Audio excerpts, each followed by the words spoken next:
Massive fire that destroyed several buildings on Main Street in Ovid this week has devastated the community, but it's also bringing them together.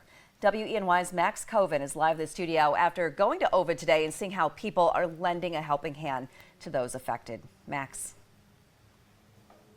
Renata, the community says they are Ovid strong and they will rebuild Main Street and support those who lost everything.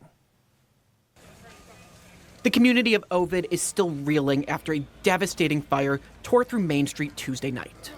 We will get through this because this is a very strong community. It's a very loving community.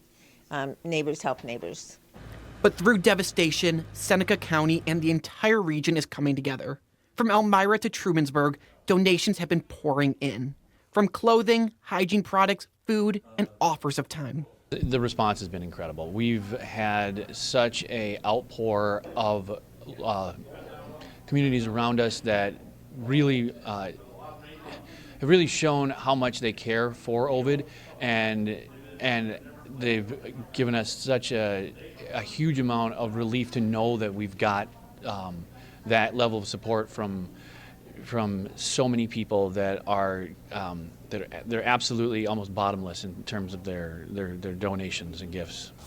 At a local church, a group of volunteers are going through bags of clothing for victims who have lost everything.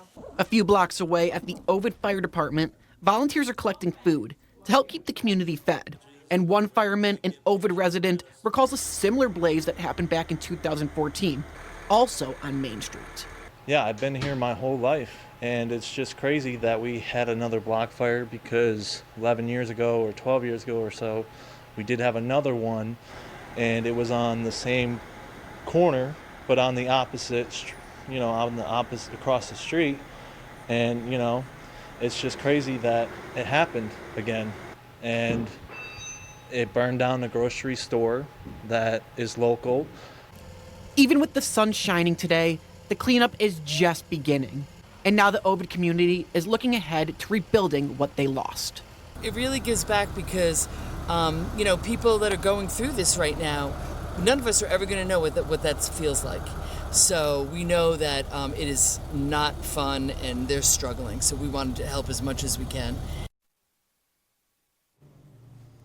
And Renata, the road to recovery will be long, volunteers told us today. Now, if you'd like to give back to those affected by the fire, Catholic Charities of Finger Lakes is collecting monetary donations to help support the victims, and the United Way of the Seneca County is sharing resources and where food, furniture, and other items can be dropped off. Renata.